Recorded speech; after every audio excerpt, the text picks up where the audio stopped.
Nous sommes à Madagascar, la Grande Île Rouge. Elle est le 4e pays africain ayant la plus grande superficie de mangroves. La région du sud-ouest, une des plus pauvres de l'île, accueille le peuple Vetsu, l'ethnie des pêcheurs. Ces populations font face à de grands défis, ceux du millénaire. Un développement économique respectueux de leur environnement et de leurs traditions. C'est au cœur de la forêt sacrée d'Ambundrulava, un petit village situé au nord de Tuléar, que notre histoire commence. Depuis la nuit des temps, les coutumes locales incitaient au respect des forêts luxuriantes, car intuitivement, les villageois percevaient la richesse qu'elles leur offraient. On y retrouve 7 espèces de palétuviers sur 8 présents à Madagascar. Elle comprend aussi 73 espèces d'oiseaux, dont 18 y sont endémiques, et 4 sont répertoriées sur la liste rouge de l'IUCN. La mangrove est vitale pour les communautés avoisinantes qui dépendent de ses ressources naturelles. Très résistant, le bois de palétuvier est en effet apprécié pour la construction de maisons et de pirogues, pour la production de charbon, ainsi que pour des fins domestiques. La pêche dans la mangrove reste tout de même l'activité la plus pratiquée, réduisant considérablement les stocks de poissons coralliens, de crabes et de crevettes. Les 2 principaux enjeux de la gestion durable de cet écosystème fragile sont la conservation écologique et le développement économique. À l'heure actuelle, nous pouvons constater que les pratiques locales ne répondent pas aux défis de la zone humide d'Ambundrulava. Les moustiquaires utilisés comme filets de pêche ne laissent aucune chance aux juvéniles. La coupe excessive du bois provoque un déséquilibre de l'écosystème. Afin de mettre en place des pratiques plus respectueuses, l'ONG belge Honko Mangrove Conservation and Education est venue s'implanter en 2008 à la lisière de la mangrove. Un des premiers objectifs de Honko fut d'aider les communautés de la commune de Belalanda, regroupant 5 villages, à mieux utiliser les ressources présentées dans la zone humide d'Ambundrulava. Cette zone est représentée par la forêt des palétuviers et les réseaux appelés localement FUNS.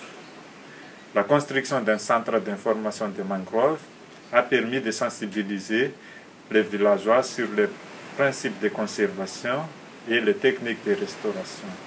Par la suite, la nécessité de responsabiliser les communautés à travers le renforcement des capacités s'est concrétisée via la création en 2010 d'associations de gestion locale appelée VOI Mamel Honko. Que doivent faire les communautés villageoises pour participer à la gestion locale sécurisée? La communauté regroupée en associations locales doit déposer une demande auprès de la commune rurale qui l'envoie à la direction régionale des eaux et des forêts. Des agents sont alors envoyés sur place pour réaliser l'étude d'état des lieux de la forêt. Il faut dès lors délimiter l'aire protégée. Le statut de l'association locale doit aussi être vérifié afin de s'assurer qu'un comité de direction a bien été élu. La formation du VOI se finalise par un contrat avec la direction régionale pour la gestion durable des ressources naturelles de l'aire protégée. Par après, l'étape cruciale consiste à rédiger les lois locales, appelées DINA, régissant l'utilisation des ressources naturelles de la forêt. De nombreuses concertations sont organisées au sein des villages de la commune. Une fois qu'elle est rédigée, elle est soumise aux représentants du gouvernement régional pour son homologation. Je m'appelle Philemon Egel, président de VOI Mamel Honko et travaille dans l'ONG Honko. Le but de VOI Mamel Honko, c'est la gestion durable, la restauration et la mise en garde des forêts palétuviers origines. Pour gérer bien le mangrove, on divise en 4 parties. Le noyau dur qui ne touche pas, des zones de restauration plantées, restaurées et reboisées. Les zones périphériques pour utiliser, pour prendre du bois pour les communautés. À l'endroit au bord décennal, 3 mètres décennal qui est interdite pour couper. Ces stratégies sont sensibilisées aux communautés et créer la loi commune comme discipline pour gérer bien la gestion. Ces lois s'appellent DINA, DINA homologuée.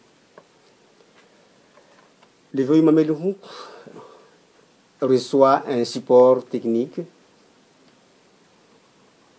et financier depuis la création de la part de l'ONG Honko.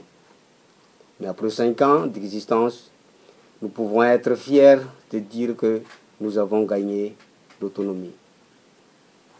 Pour se développer notre association, on cherche d'autres financements comme Jeff SGP, FID, GIZ. On accompagne avec les plateformes environnementales régionales comme FAMARI, nationales comme Mihari et TAFMIHAV.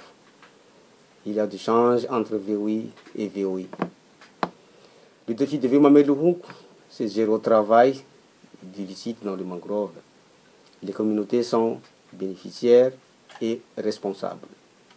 Et aussi viennent d'associations autonomes matérielles, autonomie matérielle et technique et financière. Le VOI Mamadou Hounkou était témoignage d'importance des mangroves dans la région sud-ouest de Madagascar.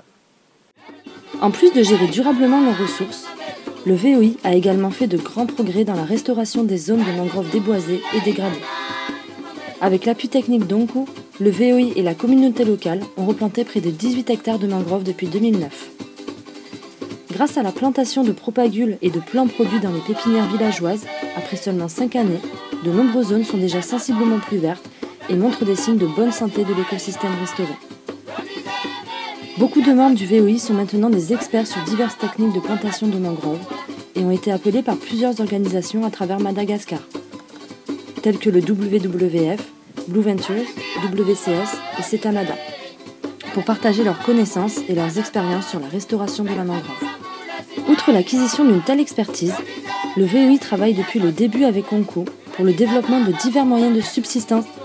L'écotourisme a prouvé être une méthode de financement viable et durable pour le VOI, avec 2 guides locaux formés accueillant jusqu'à 400 touristes chaque année. Une association de femmes de vannerie a également fourni une source de revenus fiable pour les femmes de la commune.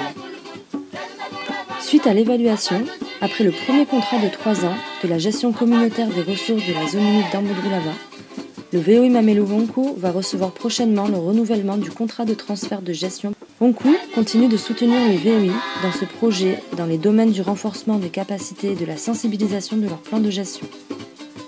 Les 10 prochaines années seront certainement pleines de nouveaux défis, leur donnant la possibilité d'apprendre et d'adapter leur stratégie de gestion et de continuer également à développer des moyens de subsistance alternatifs répondant à leurs besoins.